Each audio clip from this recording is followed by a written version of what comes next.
السلام علیکم۔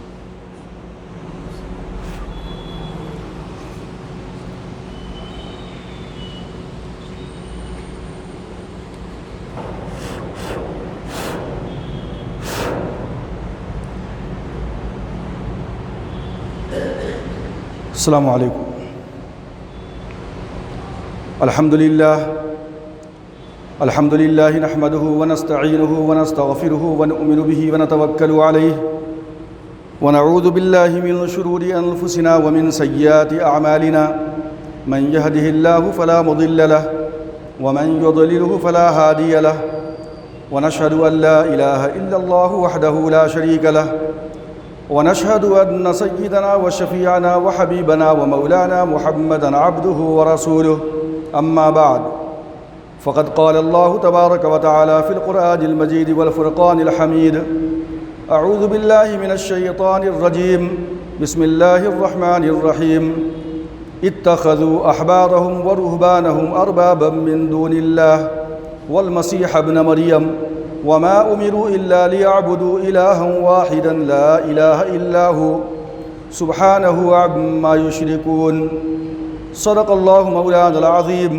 وصدق رسوله النبي الكريم ونحن على ذلك لمن الشاهدين والشاكرين والحمد لله رب العالمين۔ بزرگان محترم، سامعین کرام، قرآن مجید کی 9ویں سورہ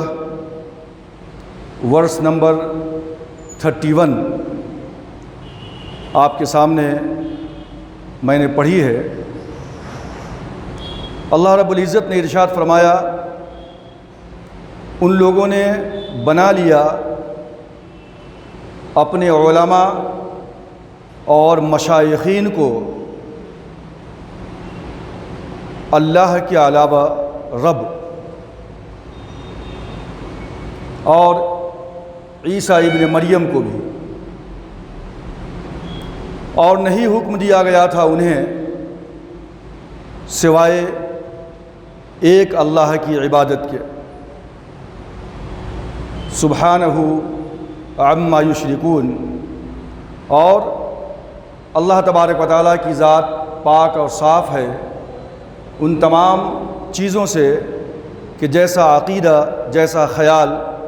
یہ یہود و نصارہ اپنے مذہبی پیشوا کے متعلق رکھتے ہیں۔ آپ کو یاد ہوگا شاید کہ میری گزشتہ گفتگو کے اندر ایک نوجوان کی خواہش کے اوپر میں نے کچھ چیدہ باتیں فری میسن تحریک اور ایلیومیناٹی کے اوپر کچھ باتیں آپ کے سامنے رکھی تھیں۔ وہیں ارلی ایلیومیناٹی کے اوپر جو آپ کے سامنے بات آئی تھی تو میں نے آپ سے کہا تھا کہ کرسچنوں کا ایک گروپ وہ تھا جس کو نائٹ ٹیمپلر کے نام سے ہم جانتے ہیں۔ نائٹ ٹیمپلر، ٹیمپل میں رہنے والے، مذہبی کلیساؤں میں رہنے والے، عبادت خانوں میں زندگی گزارنے والے، اور جن کی تعداد بہت کم تھی، 10-12 کے آس پاس، اور ان کا مدعا اور ان کا مقصد یہ تھا کہ یروشلم کی حفاظت کی جائے، کرسچنوں کی حفاظت کی جائے، بائبل کی حفاظت کی جائے، تمام کے تمام چرچ اور کلیساؤں کی حفاظت کی جائے، اور پھر اس کے اندر سے ایک آواز نکلتی ہے، ایک صدا نکلتی ہے مسلمانوں کے خلاف پورے یورپ کے اندر کہ مسلمانوں سے کرسچینٹی کو بچاؤ، یروشلم کو بچاؤ، اور اپنی جگہ پہ پوری تاریخ صلیبی جنگ کی کہ جہاں پہ حضرت صلاح الدین ایوبی علیہ الرحمہ نے ان تمام کے تمام نائٹ ٹیمپلرز کو مار کر بھگایا۔ تو یہ لوگ تقریباً 11 اور 12 سنچری کے آس پاس کا یہ واقعہ ہے کہ جب کہ صلاح الدین ایوبی نے یروشلم کو فتح کر لیا تھا، اور یہ نائٹ ٹیمپلر اور اس کی جو جماعتیں تھیں ان کو مار کر بھگایا، تو یہ 2 حصوں میں تقسیم ہو گئے تھے۔ ایک حصہ یورپ کے اندر جا کر کے بس گیا، جرمنی کے علاقے کے اندر، جو ایلیومیناٹی کے نام سے جانا جانے لگا، اور دوسرا حصہ UK کے اندر جا کر آباد ہو گیا، جو فری میسن تحریک کے نام سے جانا جانے لگا۔ اور اسی ایلیومینیشن یعنی ایلیومیناٹی کی تحریک نے آگے چل کر کے بہت بڑا کام کیا، اور اتنا بڑا کام کہ پھر اسی سے فری میسن تحریک، زائونزم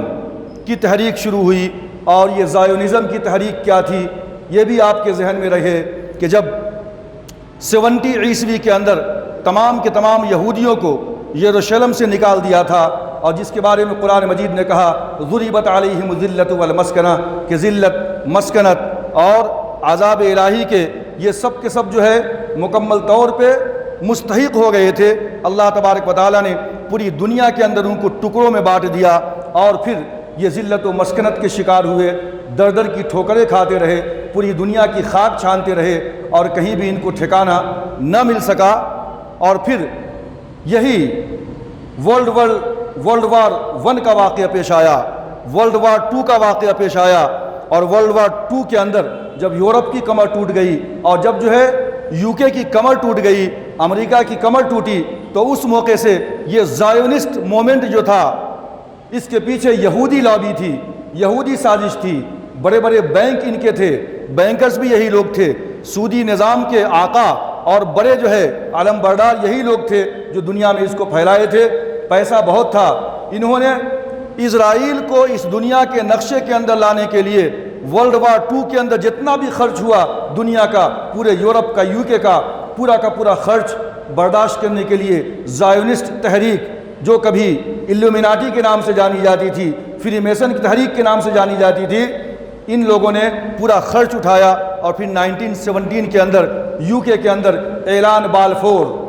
کے نام سے ایک منسٹر نے جو وزیر خارجہ تھا اس نے یہ اناؤنس کیا، اور پھر جو ہے 1917 کے اندر 70 عیسوی سے لے کر 1917 تک یہ ڈائسپورا کے شکار تھے یہودی، اور اس کے بعد ان کو اب ایک مقام ملا، اور فلسطین کو 2 حصوں میں تقسیم کر کے وہاں پہ اسرائیل کا ایک نقشہ دنیا کے سامنے جو ہے ان لوگوں نے رکھا،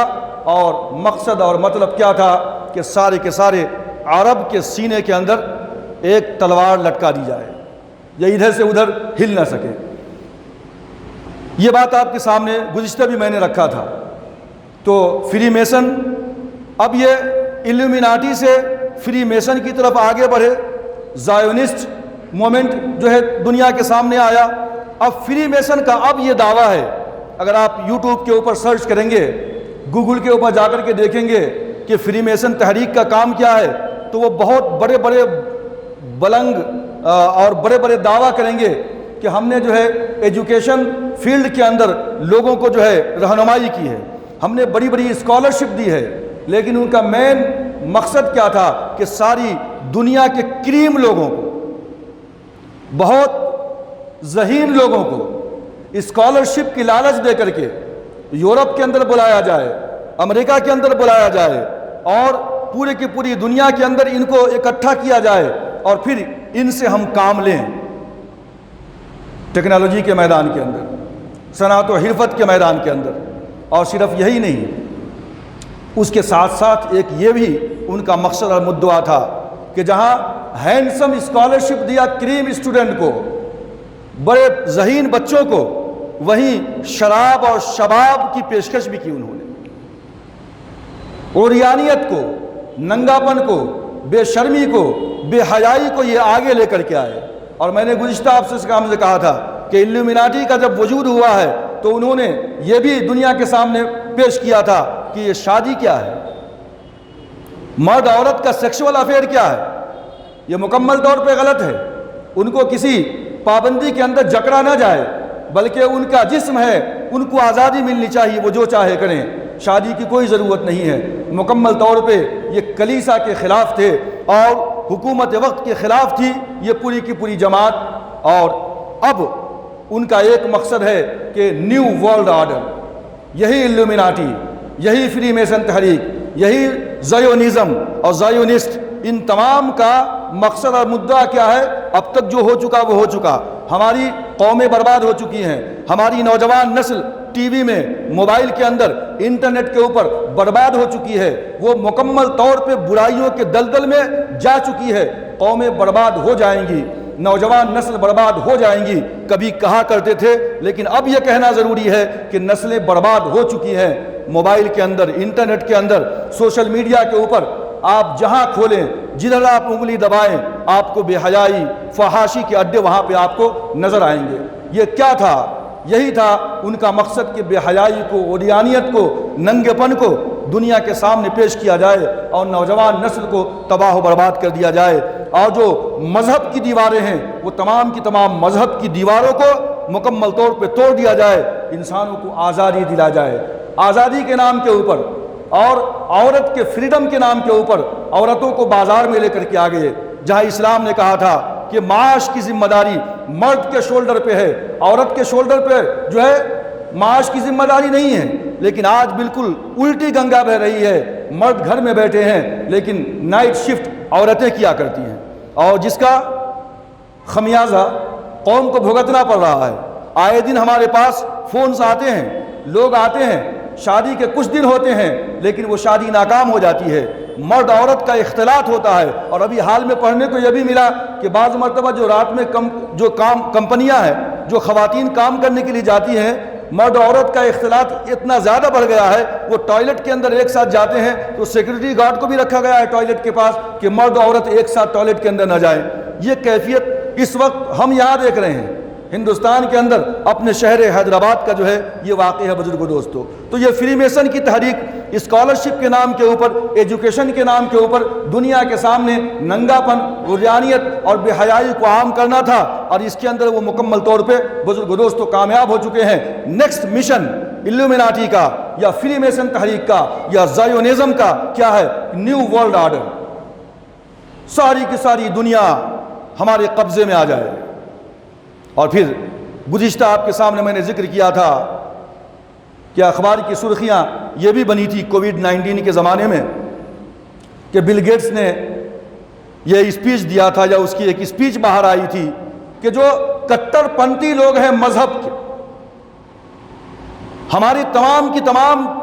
باتوں کے اندر جو سب سے سامنے آتے ہیں وہ یہ مذہبی کٹرواد ہے۔ ان مذہبی کٹر پن کو، ان کی جو جینز ہے اندر،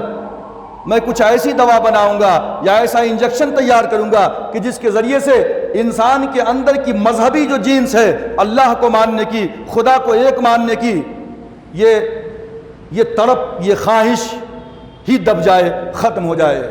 اور مکمل طور پہ انسان سمجھے کہ بس ہم دنیا میں یوں ہی آ گئے، یہ کائنات کا وجود مکمل یوں ہی آ گیا، اس کا بنانے والا کوئی نہیں ہے۔ یہ کیفیت آج جاری ہے، اور اس کے اندر جو ہے وہ مکمل طور پہ کوشش کر رہے ہیں، اور اب جو ہے ان تمام کے تمام گروپ کا یہی ایک جو ہے مدعا ہے کہ اب کس طریقے سے ساری دنیا کے اوپر حکومت کیا جائے، پورے عرب ورلڈ کے اوپر تقریباً وہ آ چکے ہیں، اور جو ہے پھر اب آگے بڑھ کر کے مشرق کے اندر بھی ان کی کوششیں جاری و ساری ہیں۔ الومناٹی جہاں پہ وہ جرمنی کا پروفیسر ویشاپ، جس نے اپنے چند اسٹوڈنٹس کو لے کر کے اس تحریک کو شروع کیا تھا، میں پہلے بتا چکا ہوں کہ جب نائٹ ٹیمپلر وجود میں آیا 11 اور 12 سنچری کے اندر، تو ان کا مقصد تھا کہ یروشلم کی حفاظت، تورات یعنی انجیل کی حفاظت، کرسچینٹی کی حفاظت اور کلیسا کی چرچ کی حفاظت، مسلمانوں سے بچاؤ۔ لیکن جب 1776 سنچری کے اندر 1 مئی 1776 کو جب الومناٹی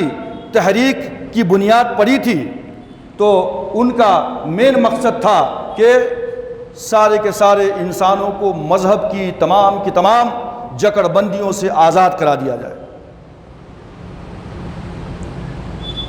چرچ کا کوئی بھی قانون، کوئی بھی حکم انسان کی اپنی باہر والی زندگی میں، چرچ کے باہر کوئی تعلق نہ ہو اس کا، مذہب کی تمام پابندیوں سے انسان آزاد ہو۔ یہ کیا ہے کہ انسان قدم قدم کے اوپر مذہب کو تلاش کرتا ہے کہ مذہب کا قانون کیا ہے، اللہ کا قانون کیا ہے، کتاب کا قانون کیا ہے، فادر کیا کہتا ہے، اور جو ہے چرچ کا یہ جو ہے بشپ کیا کہتا ہے۔ ان چیزوں کی ہمیں کوئی ضرورت نہیں ہے۔ حکومت وقت بھی چرچ کے ساتھ ہے، اور چرچ بھی ایسا ہی کہہ رہا ہے، لہٰذا مذہب کی تمام پابندیوں سے ہم کو آزاد کیا جائے۔ یہ مین مقصد تھا کس کا؟ الومناٹی کے قائم کرنے کا۔ اب یہ جو تحریک شروع ہوئی تھی اس تحریک پہ ایک نظر ڈالیے آپ. مین مقصد ہے مذہب کی تمام قوانین سے ہم کو آزادی دی جائے، چرچ کا کوئی بھی حکم ہماری زندگی میں نہ ہو، تورات کا بائبل کا کوئی بھی حکم ہماری زندگی میں نہ ہو، اور اس کے خلاف یہ تحریک شروع ہوئی تھی.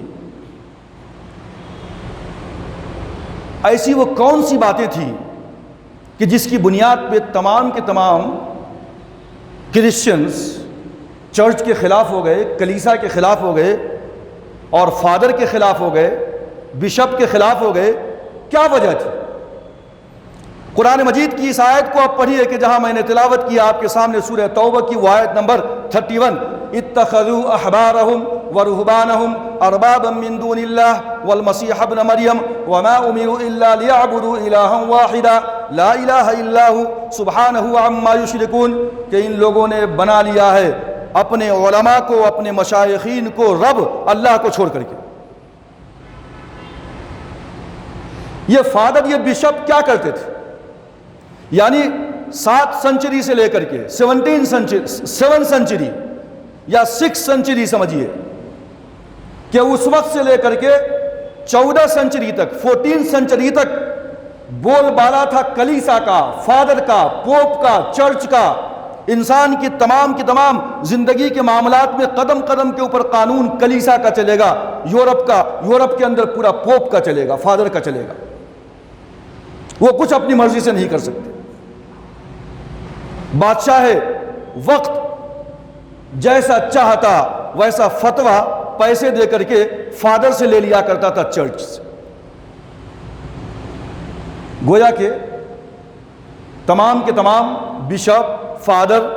اور یہ جو پوپ تھے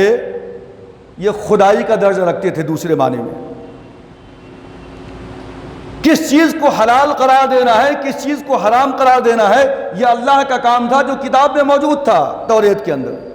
لیکن ان لوگوں نے ہیلے اور بہانے کر کر کے ناجائز اور غلط فتوے دیا کرتے تھے پیسے لے کر کے. اور کس طرح کا ہیلا کرتے تھے؟ ان کی کتاب نے کہا کہ سود حرام ہے، سود کو جائز قرار دیا ہیلا بنا کر کے.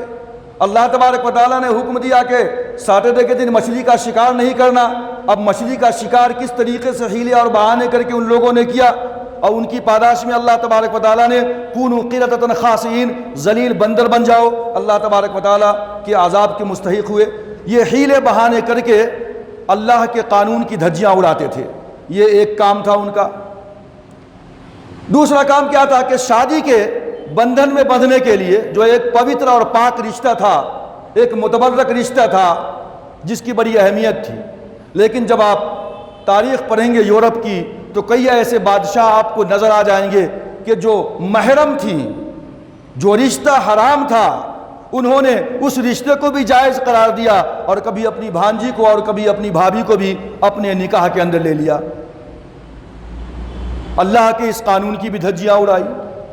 بادشاہ وقت نے، چرچ ہے، پوپ ہے، کلیسا ہے، اللہ کی کتاب ہے، لیکن اس کی دھجیاں اڑائی. تو گویا کہ جو پوپ کا آرڈر آ جائے، یہ حلال تو حلال، یہ حرام تو حرام، اللہ یہ کہ کتاب میں کچھ ہو اس سے کوئی مطلب نہیں ہے. اتخذوا احبارهم ورهبانهم ارباب، یعنی اس وقت سارے کے سارے لوگ 7 سنچری سے لے کر کے 14 سنچری تک پوری دنیا کی، پورے یورپ کی حالت یہ تھی کہ وہ پوپ اور کلیسا اور چرچ کو گویا کہ خدائی کا درجہ دے رہے تھے، رب کا درجہ دے رہے تھے. جب قرآن مجید کی آیت نازل ہوئی، اتخذوا احبارهم، احبار کہتے ہیں یہودیوں کے علماء کو،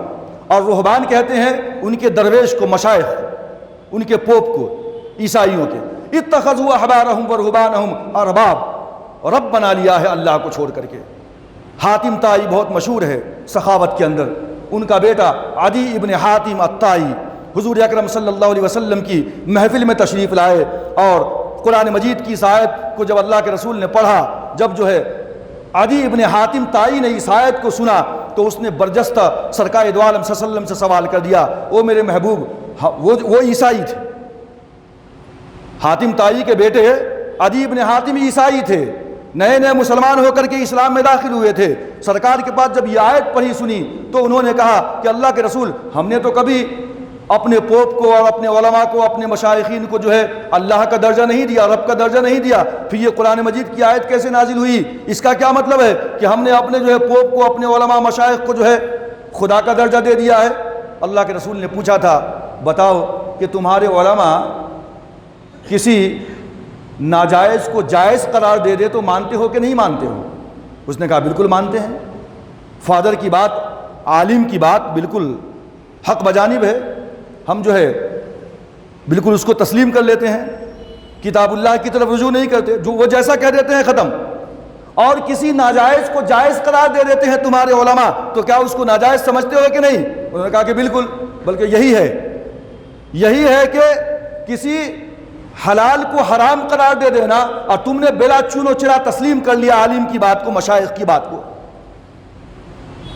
اور کسی حرام چیز کو حلال کا فتویٰ دے دیا تمہارے عالم نے، اور تم نے اس کو حق سمجھ لیا، اللہ کی کتاب کی طرف رجوع نہیں کیا۔ یہی ہے رب ماننا، اسی کا نام رب ماننا۔ اب جو ایک عالم کہہ دیا بس وہ پتھر کی لکیر ہے، چاہے قرآن مجید اس کی خلاف ورزی کر رہی ہو، قرآن مجید کے اندر اس کے خلاف بات آئی ہو، جو ایک عالم کہہ رہا ہے، ایک شیخ کہہ رہا ہے، لیکن شیخ کی اندھی تقلید اور اس عالم کے اوپر اتنا اعتماد، اتنا بھروسہ کہ بس شیخ نے کہہ دیا، فلاں عالم نے کہہ دیا، فلاں مرشد نے کہہ دیا، بس وہی صحیح ہے، ہم پڑھیں گے نہیں،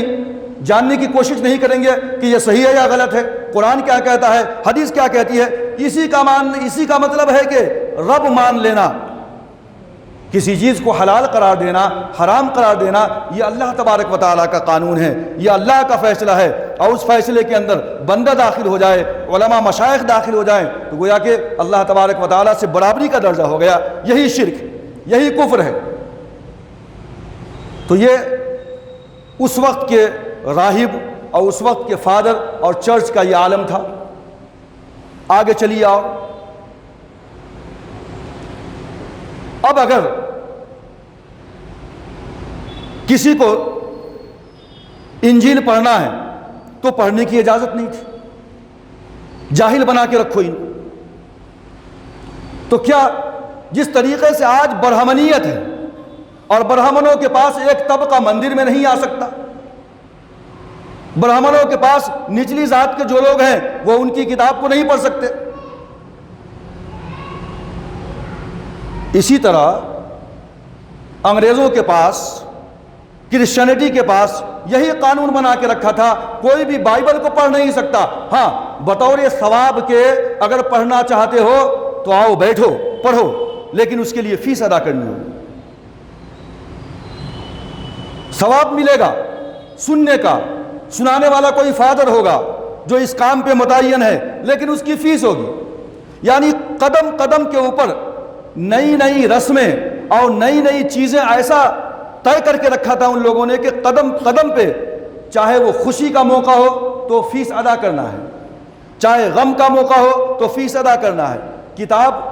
عوام نہیں پڑھ سکتی، پوپ پڑھ کے سنائے گا، فیس لگے گی۔ کنفیشن کیا تھا؟ ہر ایک شخص کے اوپر لازم تھا، دنیا کرسچینٹی کے اندر کیا لازم تھا کہ اپنے کیے ہوئے گناہوں کا اقبال جرم کرے، اعتراف کرے کہ میں نے گناہ کیا ہے فادر کے سامنے، اور فادر کے سامنے بیٹھ کر اپنے گناہ کا اقرار کرتا، اور فادر جو ہے پھر دعا کرتا اور اس کے گناہ معاف ہو جاتے۔ اس کے لیے بھی فیس دینا پڑتا تھا، فیس دینا ہے۔ آگے بڑھیے، اپنے مرے ہوئے لوگوں کا گناہوں کا کفارہ، جو لوگ مر چکے ہیں ان کو بخشوانا ہے اللہ کی بارگاہ میں، تو ان کے گناہوں کے کفارے کے لیے، ان کی بخشش کے لیے بھی فادر کے پاس جانا پڑتا، اور اس کی فیس ہوتی، وہ فیس ادا کرتا، اور اس کے بعد وہ عیسیٰ مسیح کے نام کے اوپر کفارہ دلاتا، گناہوں کا کفارہ۔ اب مرے ہوئے کو بخشوانا ہے، ان کے گناہوں کو دھلوانا ہے، تو وہاں بھی فیس ادا کرنی ہے، گناہ معاف ہو جائیں گے۔ خوشی کا موقع ہو تو بھی فیس دینا ہے، غم کا موقع ہو تو بھی فیس دینا ہے۔ بہرکیف یہ تمام باتوں سے آگے بڑھ کر کچھ باتیں ایسی بھی تھیں جو بڑی عجیب و غریب تھیں، اور اس کا مشاہدہ ہم آج بھی اپنی زندگی میں دیکھ رہے ہیں۔ ہم تو وہ 7, 8, 9, 10, 11, 12, 13, 14 سنچری کی بات کر رہے ہیں اور یورپ کی بات کر رہے ہیں۔ وہ کیا تھا کہ کوئی بہت جگہ جگہ کے اوپر آثار برکت حاصل کرنے کے لیے تبرکات کے اڈے تھے، ہیکل بنے ہوئے تھے، ایک لکڑی تھی۔ اب وہ لکڑی منسوب کی جاتی تھی حضرت عیسیٰ علیہ السلام کے اس صلیب کے ساتھ کہ جس صلیب کے اوپر ان کو سولی دی گئی تھی ان کے عقیدے کے مطابق۔ وہ صلیب کی لکڑی ہے، یا کوئی کپڑا ہوتا تھا، یا کسی پوپ یا کسی فادر کا ناخن ہوتا، یا کوئی تسبیح ہوتی، اور یہ عقیدہ پھیلایا جاتا فادر کی جانب سے، پوپ کی جانب سے، کہ اگر تو کسی نے اس لکڑی کو چھو لیا، اس متبرک کپڑے کو چھو لیا، فلاں جو ہے پریسٹ کے اس ناخن کو چھو لیا یا اس تسبیح کو چھو لیا، تو کیا ہو جائے گا؟ دنیا و آخرت کی تمام برکات و فیوز حاصل ہو جائیں گے۔ میں یورپ کی بات کر رہا ہوں، دنیا کرسچینٹی کی بات کر رہا ہوں۔ اس طریقے کی جو باتیں تھیں کہ قدم قدم کے اوپر گویا کہ مذہب کو، دین کو اور اللہ کی کتاب کو مکمل طور پہ دنیا خریدنے کا اور دنیا جمع کرنے کا ایک مکمل طور پہ ذریعہ بنا لیا گیا تھا۔ دعا نہیں کر سکتے آپ، دعا کرنے کے لیے بھی آپ کو وسیلہ چاہیے، فادر کے پاس جانا ہے اور فادر سے دعا کروانا ہے، اللہ سے ڈائریکٹ دعا نہیں مانگ سکتے آپ۔ یہ دنیا کرسچینٹی کی بات کر رہا ہوں میں، جو یہ حالات اس وقت تھے یورپ کے اندر۔ اور اس کے بعد کیا ہوا؟ سب سے بڑی مزے کی بات کہ پروانہ نجات، سالویشن، مرنے کے بعد ڈائریکٹ داخلہ جنت کے اندر، اور اس پروانہ حاصل کرنے کے بعد یعنی مغفرت کی وہ سرٹیفکیٹ، وہ نجات کی سرٹیفکیٹ اگر پوپ سے، پادر سے آپ کو حاصل ہو گئی تو اس کے بعد مرنے تک جتنے بھی گناہ کر لو سب معاف ہیں۔ آسمان کے اوپر کوئی اس کی پرسش نہیں ہوگی اور اس کی پوچھ تاچھ نہیں ہوگی۔ اور یہ بات اتنی چلی آگے، اتنی بڑھی کہ جو بڑے بڑے بزنس مین تھے، بڑے بڑے اہل دولت، اہل ثروت تھے، ان لوگوں نے فادروں سے کانٹریکٹ لینا شروع کر دیا پروانہ نجات کے لیے۔ اس کی بھی کچھ رقم مقرر تھی، اتنا رقم ادا کرو اور یہ پوپ کا، یہ کلیسا کی جانب سے یہ جو ہے تم کو پروانہ دے دیا جا رہا ہے کہ سارے گناہ تمہارے معاف ہو گئے ہیں، اور اب یہاں سے جو بھی تم کرو گے کسی چیز کی پوچھ نہیں ہوگی، ڈائریکٹ تم جنت میں چلے جاؤ گے۔ قرآن مجید نے سورۃ البقرہ کے اندر ارشاد فرمایا فَوَيْلٌ لِّلَّذِينَ يَكْتُبُونَ الْكِتَابَ بِأَيْدِيهِمْ ثُمَّ يَقُولُونَ هَٰذَا مِنْ عِندِ اللَّهِ لِيَشْتَرُوا بِهِ ثَمَنًا قَلِيلًا فَوَيْلٌ لَّهُم مِّمَّا كَتَبَتْ أَيْدِيهِمْ وَوَيْلٌ لَّهُم مِّمَّا يَكْسِبُونَ۔ تباہی ہے، بربادی ہے، ہلاکت ہے ان ہاتھوں کے لیے یکتبون الکتاب بأیدیہم، جو لکھتے ہیں اپنے ہاتھوں سے اور کہتے ہیں یقولون ھذا من عند اللہ، یہ اللہ کی جانب سے ہے، لیشتروا بہ ثمنا قلیلا، تاکہ اللہ کی اس کتاب کو معمولی سی رقم کے بدلے بیچ ڈالیں۔ فویل لہم مما کتبت ایدیہم، تو تباہی و بربادی ہے ان ہاتھوں کے لیے جو ان لوگوں نے لکھا، جن ہاتھوں سے۔ وویل لہم مما یکسبون، اور تباہی و بربادی ہے ان کی ان کمائی کے اوپر جو انہوں نے کمایا اللہ کی کتاب کو بیچ کر کے، پروانہ نجات کی سرٹیفکیٹ دے کر کے، جو دنیا کو گمراہ کیا قوموں کو، اللہ تبارک و تعالیٰ کی طرف سے تباہی و بربادی ہو ایسے ہاتھوں کے اوپر۔ یہ ایک منظر ہے یورپ کا، ایک نقشہ ہے یہ 14 سنچری کا، 7 سنچری کا، 8, 9, 10 سنچری کا، کہ دنیا کس قدر اندھیرے میں بھٹک رہی تھی، اور اسی زمانے کو مورخین نے، ہسٹورین نے ازمنہ مظلمہ لکھا ہے، یعنی یورپ کا تاریک دور۔ یورپ کا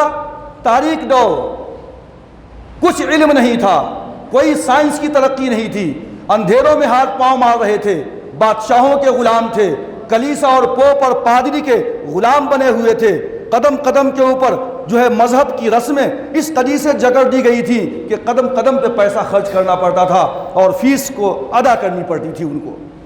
اور اسی بارے میں پروردگار عالم نے فرمایا اتخذوا احبارهم ورهبانهم اربابا من دون اللہ، کہ ان لوگوں نے اپنے علماء اور مشائخین کو اللہ کو چھوڑ کر کے رب کا درجہ دے دیا ہے، ان کا فرمان گویا کہ رب کا فرمان۔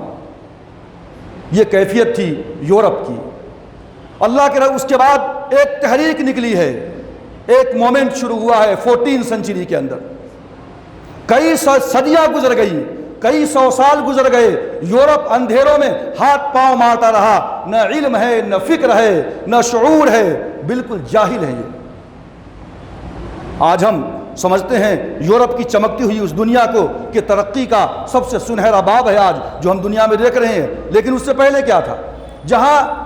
یورپ اندھیروں میں بھٹک رہا تھا لیکن مسلمانوں کی حکومت اسپین میں تھی، مراکش میں تھی، مسلمانوں کی حکومت ہسپانیہ میں تھی، اور وہاں پہ کیا بڑی بڑی یونیورسٹی مسلمانوں نے قائم کیا تھا۔ یورپ کے اسٹوڈنٹ کا ایک سیلاب مسلمانوں کی یونیورسٹی میں آتا ہے، سائنس کی تعلیم حاصل کرتا ہے، علم و حرفت وہاں سے وہ سیکھتا ہے، اور پھر یہاں سے سیکھ کر کے وہ جاتا ہے یورپ کے اندر، جرمنی کے اندر، فرانس کے اندر، اٹلی کے اندر، UK کے اندر۔ اب یہ انلائٹن ہوتے ہیں، ان کی نگاہیں کھلتی ہیں، عقل و شعور ان کا جو ہے بیدار ہوتا ہے۔ اب جو ہے یہاں سے ایک نئی تحریک شروع ہوتی ہے۔ اب تک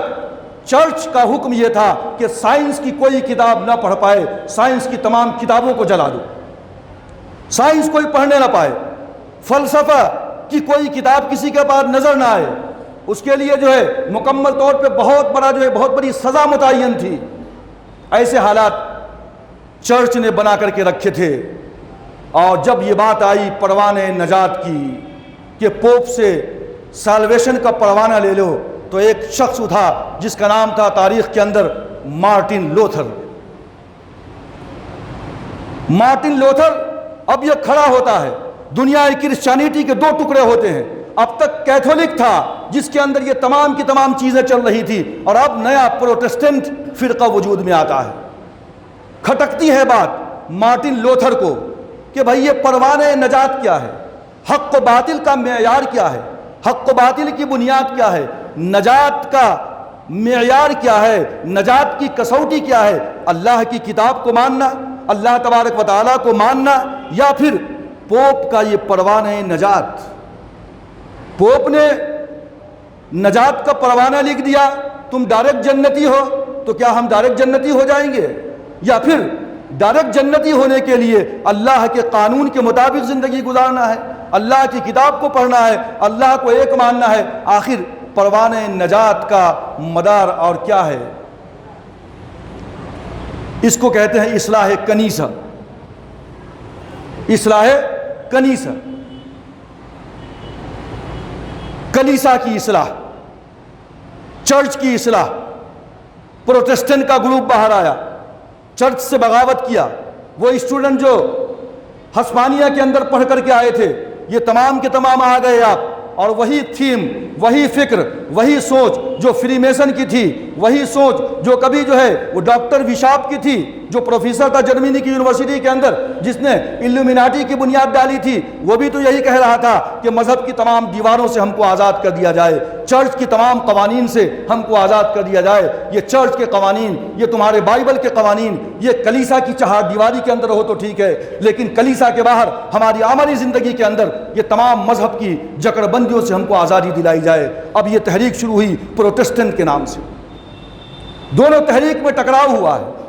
جو تاریخ پڑھنے والے ہیں وہ جانتے ہیں کہ فرانس کے اندر جب یہ دونوں تحریکیں آپس میں ٹکرائی ہیں، کیتھولک گروپ کی اور پروٹسٹنٹ گروپ کی، تو آتا ہے کتابوں کے اندر، مولانا مناظر حسن گیلانی نے اپنی کتاب کے اندر لکھا ہے کہ تقریباً ایک ہی دن کے اندر 1,60,000 کے آس پاس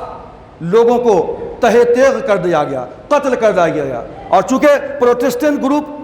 کمزور تھے، یہ جو ہے کم تھے، اسی لیے کیتھولک نے